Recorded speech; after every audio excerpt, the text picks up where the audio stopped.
अस्सलाम वालेकुम। कैसे हैं आप सब। आज आप लोग के साथ मैं अपना एसएसबी का एक्सपीरियंस शेयर करने लगा हूँ कि फ़र्स्ट डे हमारे साथ क्या हुआ था, सेकंड डे क्या हुआ। जब हम लोग फर्स्ट डे पहुँचना था, हमें 9 से लेकर 11 के दरमियान में पहुँचना था। तो मैं तकरीबन 9:15 बजे तक के पहुँच गया था, लेकिन हमें तकरीबन 11 बजे तक के बाहर ही बिठा के रखा था। क्योंकि बच्चे वो जमा कर रहे थे, सारे बच्चे आए नहीं थे, बच्चे तकरीबन 12 बजे तक के आते रहे थे। उसके बाद हमें एक स्लिप दी बाहर ही, जिसमें 2-3 चीज़ें लिखनी थी, कहाँ से आए हमारे, और अपना घर का नंबर, घर का एड्रेस, अपना फ़ोन नंबर, अपना नाम। सिर्फ सिंपल उसमें 3-4 चीज़ें थी, वो हमने लिखी। उसके बाद हमें अंदर लेके गए। कमरा एक बना हुआ था, यानी कि वहीं बाहर थोड़ा सा कमरा बना हुआ था, एक छोटा था। तो उसमें गए, उन्होंने पूरी कोविड के बारे में पूछा कि ख़ानदान में किसी को कोविड हुआ है, रिश्तेदारों में किसी को कोविड हुआ है, आपको कभी कोविड हुआ, जब कोविड चल रहा था तो आप कहाँ थे, क्या कर रहे थे, स्टे होम करा नहीं करा, अच्छा कोविड वैक्सीनेशन करवाई नहीं करवाई, अगर करवाई तो कार्ड दिखाएं, और कब करवाई, कौन सी लगवाई। सब चीज़ें उन्होंने कोविड के बारे में पूछी। तकरीबन एक एक बंदे से 10 मिनट उन्होंने कोविड के सवालात करे। उसके बाद हमें रूम में भेजा। बस रूम में हमने बैग, अपने जो सामान के बैग थे वो रखें, और फटाफट उन्होंने बोला कि आप जौहर हाल रिपोर्ट करें। हम लोग सारे जौहर हाल पहुँचे। अच्छा, मेरे बैच में जो थे वो एटलीस्ट 102 बच्चे थे। जब हम जौहर हाल पहुँचे तो वहाँ हम लोग तकरीबन 1 घंटा बैठे रहे। उसके बाद वो एसएसबी फॉर्म लेके आए। उसके बाद उन्होंने हमें चेस नंबर अलॉट करे। उसके बाद उन्होंने 3 फॉर्म दिए हमें।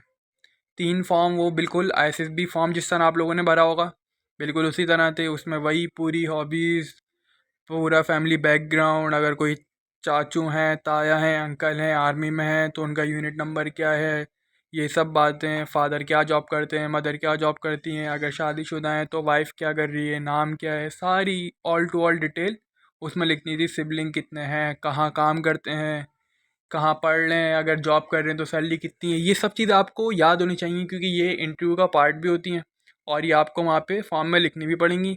आप 3 फॉर्म आपको मिलेंगे, उसमें बिल्कुल एसएसबी फॉर्म होगा, उसमें ये सब चीज़ें आपको लिखनी है। एटलीस्ट 8 पेज का वो फॉर्म था, उस उसमें सब चीज़ें लिखनी थी।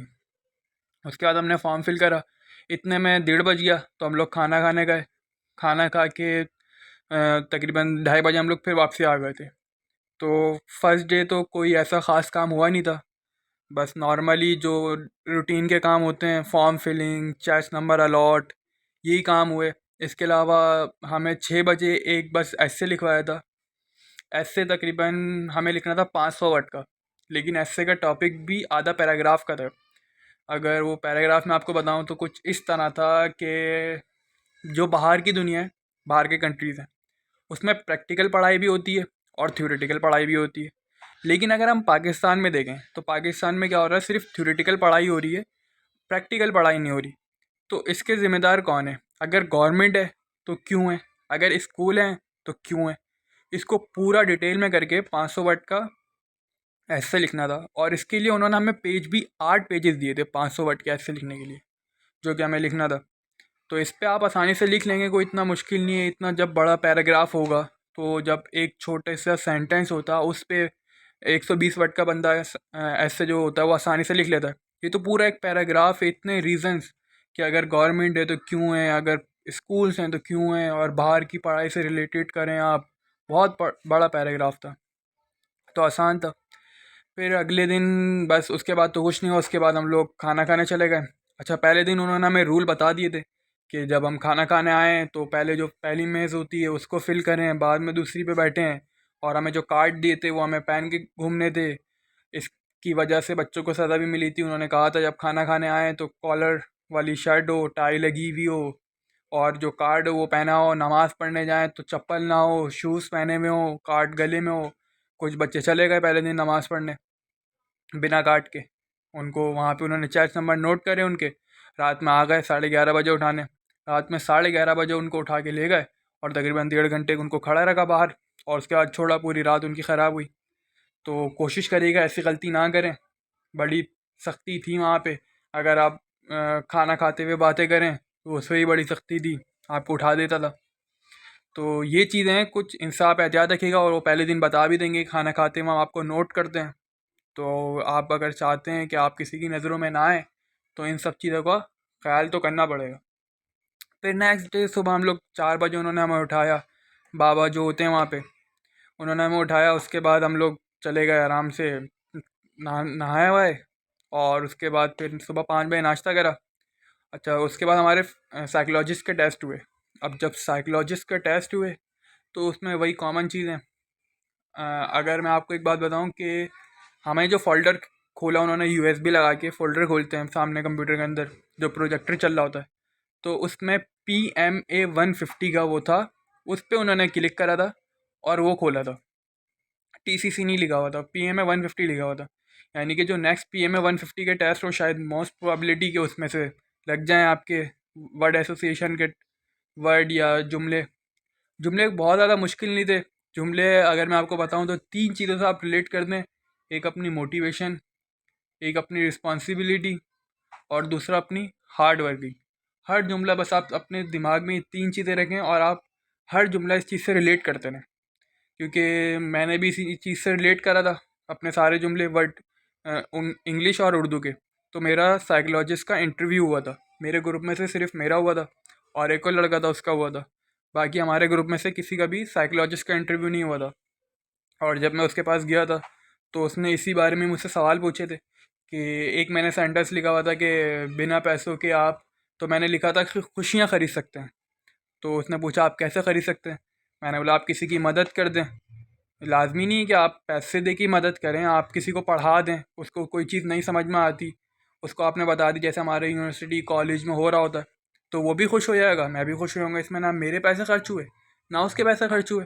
तो थोड़ा सा अपनी पॉजिटिविटी लेके आइएगा वहाँ पे। अगर पॉजिटिविटी आपके अंदर होगी तो जो साइकोलॉजिस्ट होता है वो बहुत, यानी कि उसके पास ऐसी नॉलेज होती है कि आप अगर एक भी जुमला बोलते हैं, फिर मसला है कि अगर आप एक जुमला बोलते हैं ना, वो उसमें से सवाल निकालता है। अगर आपने बोला है ना कि मैं ये किताब पढ़ता हूँ, तो फिर वो उसकी पूरी बायोडाटा निकालता है। और मसला ये है कि उनको सब चीज़ों के बारे में पता होता है कि अगर आपने ये किताब का नाम लिया तो इस किताब की बैकग्राउंड में बायोडाटा है क्या। तो उनकी एक एक चीज़ पता होती है उसके बारे में। और वो अगर आपने लिखा है कि मैंने भाई बुक रीडिंग करता हूँ मैं, तो आपसे पूछेगा कौन सी बुक रीडिंग करते हैं, ये सब चीज़ें। तो अगर आप हॉबीज़ जो लिखें, आप उसको थोड़ा एहतियात करें, ऐसी लिखें जो आपको पता हो कि अगर मैंने बुक रीडिंग लिखी है तो मैंने बाकी में करी भी है, ऐसा नहीं कि बस ऐसी लिख दी कि मैं बुक रीडिंग करता हूँ। क्योंकि इंटरव्यू में ऐसे सवाल होते हैं। उसके बाद जब साइकोलॉजिस्ट के टेस्ट होते तो कोई इतना ख़ास मुश्किल वर्ड नहीं थे। अच्छे खासे बच्चों के जो वैट के वर्ड थे वो हर बच्चे ने, जब मेरी बात हुई अपने सारे ग्रुप वालों से और भी बाहर लड़कों से खाना खाते, जब हम लोग बाहर बैठते थे, तो हर कोई यही कह रहा था कि मेरे 20 छूटे, 22 छूटे, 20 छूटे, नॉर्मली हर किसी के 15+ छूटे थे। क्योंकि टाइम बहुत कम होता है बहुत, और वर्ड ऐसे थे कि उनको क्वालिटी टाइप बनाने के लिए ना सेंटेंस, तो टाइम बहुत जल्दी गुजरता था, पता ही नहीं चलता था। इसके अलावा इंग्लिश के जो वर्ड सेंटेंस थे वो भी आसान थे, उर्दू के ही बहुत आसान थे। इसके अलावा हमारी जो पिक्चर स्टोरी आई थी, अगर मैं आपको पिक्चर स्टोरी बताऊं तो 4 पिक्चर स्टोरी आई थी। और 4 पिक्चर स्टोरी कुछ इस तरह थी कि फर्स्ट स्टोरी में ये था कि एक बंदा खड़ा होकर शीशा पी रहा होता है। तो अब आप इस स्टोरी पे क्या लिखेंगे? तो मैंने लिख दिया था कि भाई वो एक बहुत ज़्यादा हार्ड वर्किंग पर्सन था, उसका नाम अली था, और आज उसने आर्मी का टेस्ट दिया था। कुछ दिन पहले उसने आर्मी का टेस्ट दिया था और आज उसका रिज़ल्ट आया है और वो कामयाब हो गया है। तो वो बस सेलिब्रेट कर रहा अपनी, बस इस तरह की कुछ लिख दी थी। और दूसरी में ये था कि एक पूरी लड़का और लड़की हाथ पकड़ के जा रहे होते हैं रोड पे, अंधेरा हो रहा होता है पीछे बैकग्राउंड में, यानी कि अब जो तस्वीरें आती हैं वो पूरी जैसे फिल्म में से पिक्चर उठा के वो लगाई है, ऐसा होता है। तो मैंने उसमें लिख दिया था कि भाई वो दोनों बहन भाई हैं, दोनों ने, एक का नाम ये, एक का नाम ये, उन लोगों ने कुछ दिन पहले MBBS का एग्ज़ाम दिया था और आज उनको पता चला सुबह कि वो लोग पास हो गए, और कुछ दिनों में उनकी गवर्नमेंट हॉस्पिटल में ज्वाइनिंग है। तो आज उन लोगों ने अपने दोस्तों के साथ अपनी जो खुशी थी वो सेलिब्रेट करी, और रात में अब वो घर आ रहे हैं। बस इस तरह लिख दी। उसके अलावा ये था कि एक फैमिली थी जो कि एक जगह बैठ के, यानी कि पार्टी कर रही थी, बीच में 2-3 पिज़्ज़ा रखे हुए थे। तो मैंने उसमें भी यही लिख दिया कि उसमें एक बच्चा था जिसका नाम ये है, उसने अपने जो इलाका है उसमें फ़र्स्ट पोजीशन ली है बोर्ड के एग्ज़ाम में, तो उसकी फ़ैमिली बहुत खुश है। तो आज वो अपनी बर्थडे वो यानी कि खुशी सेलिब्रेट कर रहे हैं। इसी तरह की लिखी कि भाई वो कामयाब हो गया, और क्या लिखें, कोई ऐसी ख़ास चीज़ उसमें थी नहीं लिखने के लिए। हर चीज़ में यही बोला कि भाई वो कामयाब हुए हैं, कामयाब हुए हैं। बाकी जो पॉइंटर स्टोरी आई थी उसमें ये था कि आपको इंस्टाग्राम पे अचानक से कोई चीज़ ऐसी मिले कि आप उसको देख के हैरान हो जाएं, यही लिखा हुआ था सेंटेंस। तो उस सूरत में आप क्या करेंगे, तो अब आप सोच लिएगा कि क्या कर सकते हैं। बाकी जो सिचुएशन रिएक्टेंट टेस्ट थे उसमें भी कोई ख़ास इतनी चीज़ें नहीं आई थी, बहुत आसान थी सिचुएशन।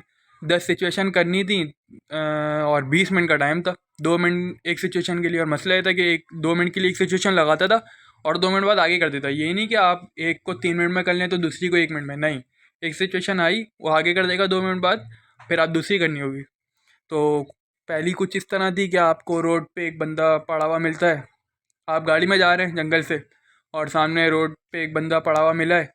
तो इस सूरत में आप क्या करेंगे, अब आप बताएं क्या करेंगे। लेकिन जवाब ऐसा लिखिएगा कि लगे कि बंदा हाँ भाई मैच्योर है। दूसरी में ये था कि एक लड़की है जो मेन रोड पे अपने अब्बू से बदतमीज़ी कर रही है। तो अब आप उसको जाके क्या बोलेंगे, लड़की को क्या बोलेंगे। एक ये था कि आपने अपने अब्बू के बटुए में से पैसे निकाले कुछ दोस्तों के साथ कहीं जाने के लिए, और आपके अब्बू को पता चल गया। तो अब आपके अब्बू को पता नहीं है कि किसने निकाले हैं, लेकिन जब आप घर आए तो आपके अब्बू ने आपसे पूछा कि भाई तुमने मेरे बटुए में से पैसे निकाले। तो इस सूरत में आप क्या बोलेंगे। एक ये था कि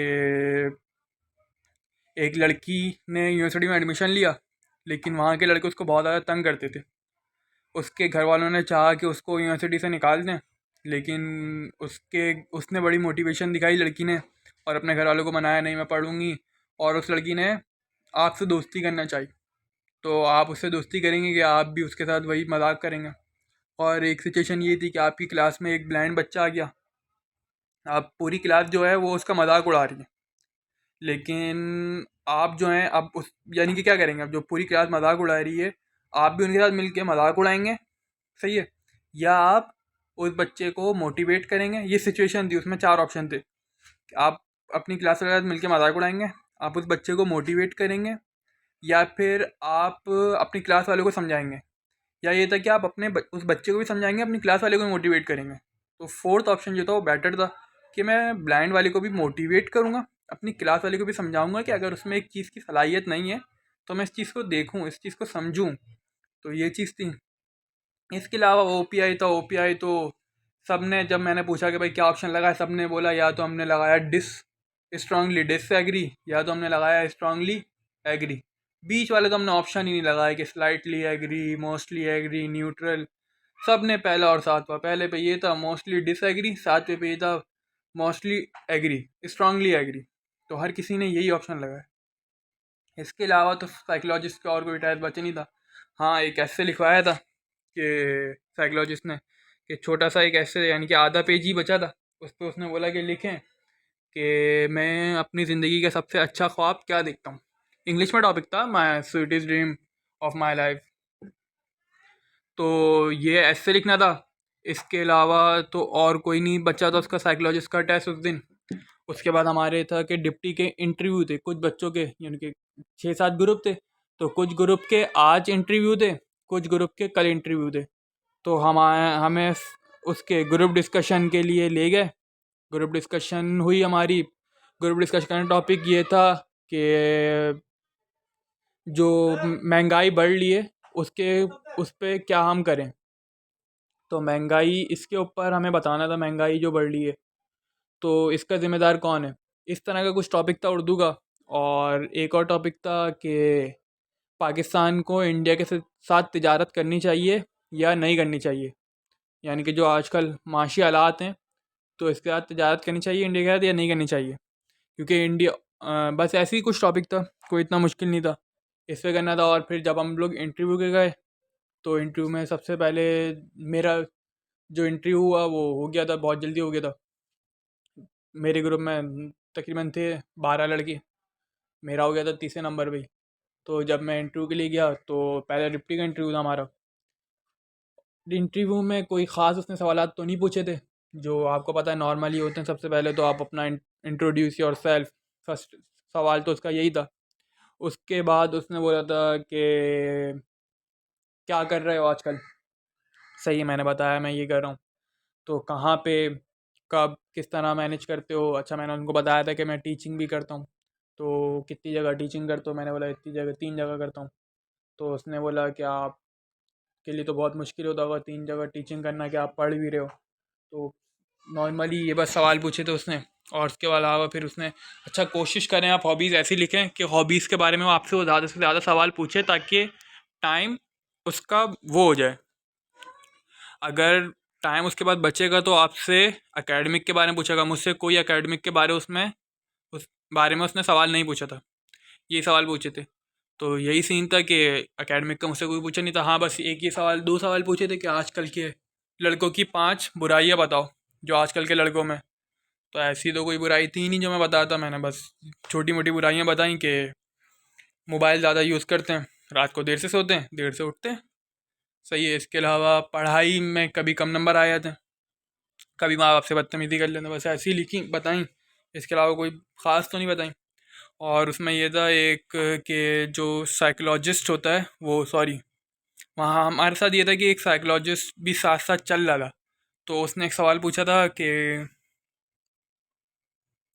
आप लोग जो होते हैं पैसे दे के आगे नहीं बढ़ पाते, लेकिन जो सिंध वाले होते हैं वो पैसे दे के आगे बढ़ जाते हैं। तो ये आपके साथ जुल्म हो रहा है, इसके बारे में आप क्या कहेंगे? तो मैंने बोला अगर वो आगे बढ़ भी जाते तो मसला थोड़ी है। तो वो तो आगे बढ़ के ज़्यादा काम थोड़ी कर सकेंगे। एक बंदा जो पढ़ के आएगा वो तो ज़्यादा आगे काम कर सकेगा। वो अपनी फील्ड में एक्सेल थोड़ी कर सकेंगे अगर वो पैसे दे के आएंगे, उन्हें कुछ पता ही नहीं होगा अपनी फील्ड के बारे में। तो बस ये सवाल पूछे थे, उसके बाद मेरा इंटरव्यू ख़त्म हो गया था। कोई ख़ास सवाल तो नहीं पूछे थे। हॉबीज़ का आपको बस पता होना चाहिए। हॉबीज़ मैंने ऐसी लिखी थी कि हॉबीज़ के बारे में उसने मुझसे तकरीबन 10 मिनट तो हॉबीज़ के बारे में पूछे थे। सवाल में से सवाल, सवाल में से सवाल, सवाल में से सवाल निकालता गया वो। उसके बाद आ गए हम, अगले दिन हमारा ये था कि जीटीओ था। जीटीओ में लेक्चर टॉपिक सबसे पहले हुए थे हमारे सुबह ही सुबह 5 बजे। तो लेक्चर टॉपिक में हर बच्चे को 2 टॉपिक दे रहे थे और पूछे थे आपको कौन सा चाहिए, चूज़ वन चूज़ टू। तो एक तो टॉपिक इतने बड़े बड़े होते थे हमारे, तकरीबन 2-2 3-3 लाइन के टॉपिक होते थे, जो कि बस थोड़े सा, जो पहला टॉपिक बोल दिया फिर उसके बाद दूसरा टॉपिक बोला तो बंदा पहला वाला भूल जाता था कि सर पहला वाला क्या था। तो इस वजह से मैंने तो बस पहला वाला सुना और वही बोल दिया सर वन। दूसरा मुझे पता ही नहीं चला कि दूसरा उसने क्या बोला। पहले में ये था कि आ मैन बाय द कंपनी की, क्या आदमी अपनी सोबत से बचाना चाहता। अभी तो कोई बच्चों वाला टॉपिक था, हमने बोल दिया सर सही है, यही टॉपिक सही है। तो इस टॉपिक पे डिबेट दी। बाकी और जो लड़के थे उनका ये था कि अगर माँ बाप पढ़े लिखे हों तो अपने बच्चों की तालीम तरबियत अच्छे तरीके से कर सकेंगे, या जो नहीं पढ़े हों। तो इस पे ऐसे ही टॉपिक थे।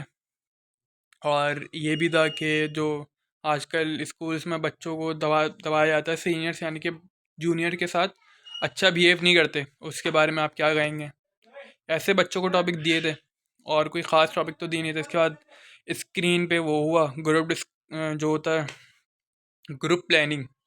ग्रुप प्लानिंग में तो बहुत मुश्किल तो कोई था कि यहाँ पे धमाका होने वाला है, यहाँ पे भी धमाका होने वाला है, ये बंदे आए हैं, इनको आपने लेके पहुँचना है।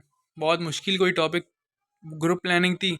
और इतनी जल्दी जल्दी वो बताता। अब तो वैसे ही कि स्क्रीन पे होती है और इंस्ट्रक्शन भी पूरी लिखी होती है, लेकिन आसान नहीं होता है ग्रुप प्लानिंग को इतनी जल्दी समझना। अगर आप बहुत ज़्यादा एक्टिव माइंड हैं, हाँ, एक एक बात आप फटाफट दिमाग में बिठाते रहते हैं तो आप वो कर सकते हैं, वरना इतना आसान नहीं है। और फिर बोलता है कि हर कोई अपनी अपनी इंडिविजुअल आके बताएंगे।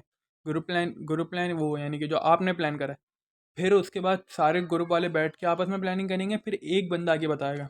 तो इस तरह कुछ हुआ था। फिर उसके बाद हमें लेकर प्रोग्रेसिव ग्रुप टास्क और हाफ ग्रुप टास्क। तो तकरीबन 12 लड़के थे, सब ने मिल के काम करा। ए बी सी तीन थे, ए हुआ नहीं, बी भी हो गया, सी भी हो गया। तो ये 3 टास्क थे, मुश्किल थे। ए बहुत ज़्यादा मुश्किल था, बी सी आसान थे। जबकि वो कह रहा था कि ए आसान है, बी थोड़ा सा मुश्किल है, सी उससे ज़्यादा मुश्किल है, जबकि बी सी आसान था। फिर उसके बाद हाफ ग्रुप टास्क में वो उन्होंने 3-3 करके बुलाया, क्योंकि 12 बंदे थे, 3-3 बुलाया, तो वो भी हम लोगों ने पूरा कर लिया था। इसके अलावा तो और कोई ख़ास चीज़ नहीं हुई थी उस दिन। वापसी आ गया, खाना वाना खाया, और फिर उस दिन चिल मारी हमने तकरीबन 11 बजे से। क्योंकि फिर लड़कों का जो जिनका इंटरव्यू नहीं हुआ था हमसे एक दिन, हमारे वाले दिन डिप्टी का उनका इंटरव्यू था, तो वो सारे तैयार हुए। हम सुबह 11 बजे से चिल मारी हमने मस्त हो गए। अगले दिन फिर वो उठा के जीटीओ में ले गए। जीटीओ में उस दिन कोई ख़ास चीज़ें तो हुई नहीं थी, ऑप्टिकल्स हुए थे। और उसके अलावा बस ये हुआ था ऑप्टिकल्स। और इसके अलावा कमांडेंट टास्क दिया 2-3 को। कमांडेंट टास्क सबको नहीं दिया, उसको जिसने पहले यानी कि जीटीओ ने पहले दिन जिसको देख लिया कि भाई ये लड़का है अच्छा है, उसको दिया, और बाकियों को नहीं दिया। सिर्फ मेरे ग्रुप में सिर्फ 3 लड़कों को दिया था, उसमें से भी कोई रेकमेंड तो नहीं हो सका। तो यही था बस, और इसके अलावा तो और कोई ख़ास चीज़ ऐसी थी नहीं। अगर कोई और चीज़ पूछनी हो तो आप कमेंट कर सकते हैं मुझे, मैं बिल्कुल आपके कमेंट का रिप्लाई करूँगा। जब तक के लिए खुदा हाफिज़। जी जी, एक और चीज़ कि जो साइकोलॉजिस्ट का इंटरव्यू हुआ था, साइकोलॉजिस्ट के इंटरव्यू में मुझे बुलाया था। तो इंटरव्यू में कोई ख़ास चीज़ ऐसी तो नहीं हुई थी, जो मैंने लिखा हुआ था उसी के बारे में उसने सवाल पूछे थे। तो जो चीज़ लिखें उसको देख लिएगा। अगर आप वो चीज़ें याद रखते हैं कि मैंने एक उसमें लिखा हुआ था कि मैंने बचपन में बहुत ज़्यादा यानी कि डिफ़िकल्टीज़ फ़ेस करी हैं, तो उसमें उसने पूछ लिया था कि भाई आपने ऐसी कौन सी करी हैं। तो अगर आप ऐसी चीज़ लिखते हैं तो उसको थोड़ा सा देख भी लिएगा, मैंने ये चीज़ लिखी है तो उसके बारे में आपके पास रीज़न भी हो। तो बस ये चीज़ें, इन चीज़ों को आप देख लिएगा।